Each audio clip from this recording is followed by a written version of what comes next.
বাচ্চা অসুস্থ থাকলে যে তার মায়ের মনের অবস্থা কী হয় শুধু কিন্তু সেই মাই জানে।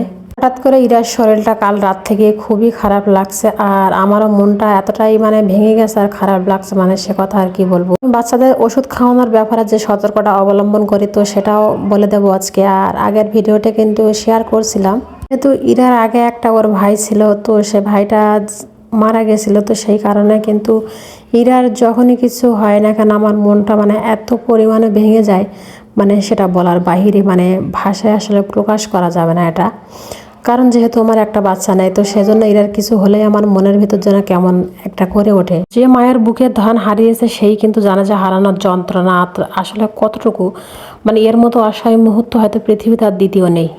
না আসলে আমি অন্যান্য দিন যেভাবে ভিডিও করি আজকে কিন্তু ভিডিও করার সেভাবে কোনো মুডই ছিল না আমার, কারণ ওই শরীরটা এত পরিমাণে খারাপ ছিল যে আমার দেখে খুবই খারাপ লাগছিল। রাতে ইরা বমি হয়েছিল, ফুড পয়জনিং নাকি আমি বুঝতে পারছি না, তো যাই হোক গ্যাসের ওষুধ নিয়ে আসছে, ওর জন্য ডক্টর দেখাইছিলাম। তো এটা যেহেতু সাসপেনশন তৈরি করতে হবে সেজন্য কিন্তু আমি পানি একটু ফুটিয়ে নিলাম, নিয়ে ওষুধটা তৈরি করে নিলাম। আর যে সতর্কতা আমি অবলম্বন করি সেটাই বলছি, যে বাচ্চাদের ওষুধ খাওয়া যেদিন খাওয়াবেন অবশ্যই তারিখটা লিখে রাখবেন যে কোন দিনে আপনি ওষুধটা নিয়ে আসছেন। এইটা লিখে রাখলে আপনার সুবিধা হবে, পরবর্তীতে যখন বাচ্চাকে ওষুধটা খাওয়াবেন আপনারই কিন্তু সুবিধা হবে। কারণ আমার অনেক মাই আছে যারা একবার ওষুধটা ভাঙার পরে ওষুধটা কিন্তু দীর্ঘদিন ব্যবহার করি। এমন অনেক ওষুধ আছে যেগুলো 15 দিন বেশি হয়তো ব্যবহারযোগ্য আর থাকে না। বিশেষ করে তৈরি করা ওষুধ অ্যান্টিবায়োটিক বা সাসপেনশন যেগুলোই বলেন না কেন, যেগুলো তৈরি করতে হয় এইগুলোর কিন্তু 7 দিন, 15 দিন, 21 দিন, এর বেশি কিন্তু খুব একটা ডেট থাকে না। কিন্তু আমরা এমন অনেকেই আছি একবার ওষুধটা খাইয়ে দিলাম বা বাচ্চা এখন আর অসুস্থ হলো না, আবার যখন এখান থেকে 2 মাস 3 মাস পর অসুস্থ হলো অনেকেই কিন্তু সেই ওষুধটা আবার খাইয়ে দেয়।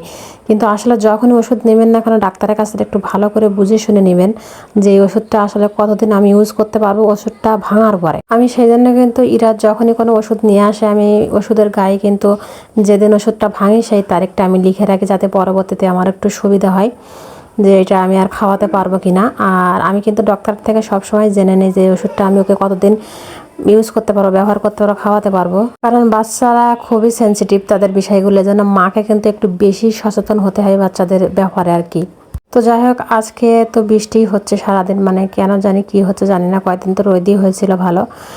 আর আমার আজকে কোনো কাজই আসলে ভালোভাবে করতে পারিনি এই জন্য। আর এই বেডশিটটা একটু আগে পাতাইছি, তো বেডটা ঠিক করার পরে ইরে আবার বমি করে ফেলছে, তো সেই কারণে কিন্তু ওগুলো উঠিয়ে এই যে গরম পানি দিয়ে কেচে নিচ্ছি।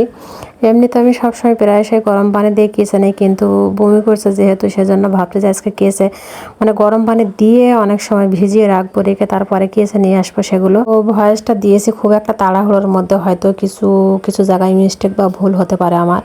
তো যদি সেরকম কিছু হয়ে থাকে তো অবশ্যই ক্ষমাসুন্দর দৃষ্টিতে দেখবেন। আর এই কাপড়গুলো কিন্তু অন্যান্য দিনের তুলনায় আজকে একটু বেশি চটকাচ্ছে শুধু সেই কারণে।